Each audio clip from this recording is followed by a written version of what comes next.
తిరుపతి జిల్లా శ్రీకాళహస్తి మట్కా కేసులో పోలీసులు పురోగతి సాధించారు. పరారీలో ఉన్న మరో నిందితుడు షేక్ అమనుల్లాను అరెస్టు చేశారు. ఈ కేసులో ప్రధాన నిందితుడు పద్మనాభంను ఇప్పటికే అరెస్టు చేసి రిమాండ్ కు తరలించినట్లు సిఐ లక్ష్మీనారాయణ తెలిపారు. నిందితుడిపై గతంలో రేషన్ బియ్యం అక్రమ రవాణాకు సంబంధించిన కేసులు పెండింగ్ లో ఉన్నట్లు గుర్తించారు. ఈ మట్కా కేసులో మొత్తం 5 నిందితులను ఉండగా ఇప్పటి వరకు 2ని అరెస్టు చేశారు. పరారీలో ఉన్న మిగిలిన 3ని త్వరలోనే పట్టుకుంటామని పోలీసులు వెల్లడించారు. అందరికీ నమస్కారం. నా పేరు లక్ష్మీనారాయణ, బిఎన్ కండ్రి సర్కిల్ ఇన్స్పెక్టర్. నేను క్రైమ్ నెంబర్ 43/26 ఇది మెయిన్ మట్కా కేసు. ఇది మట్కా కేసులో A1 పద్మనాభం మీకు తెలిసింది, అందరికీ అరెస్ట్ అయిపోయి రిమాండ్ అయ్యడం జరిగింది.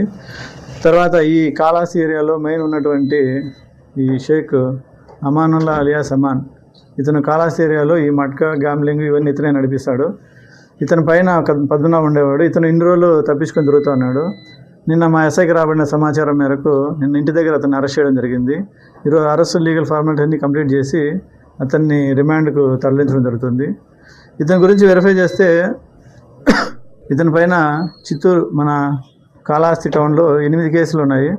1 టౌన్ పరిధిలో 4 కేసులు ఉన్నాయి. 2 టౌన్ పరిధిలో 4 కేసులు ఉన్నాయి.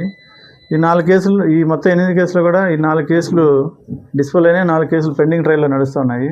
ఇతను మెయిన్ ఏరియా పాత కేసులన్నీ, ప్రీవియస్ కేసులన్నీ పరిశీలించి చూస్తే మెయిన్ ఇంతకుముందు ఇతను పీడిఎస్ రైస్ వ్యాపారం చేసేవాడు. అతను పీడిఎస్ రైస్ మీద కేసులు ఉన్నాయి.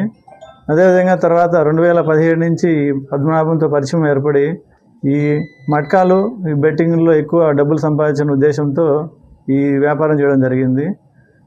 దాంట్లో భాగంగా ఇతని పైన 43/26 ఈ కేసు నమోదు చేయడం జరిగింది. ఈ కేసులో అరెస్ట్ చేసి ఈరోజు రిమాండ్ చేయడం జరుగుతుంది. అందరికీ నమస్కారం. నా పేరు లక్ష్మీనారాయణ.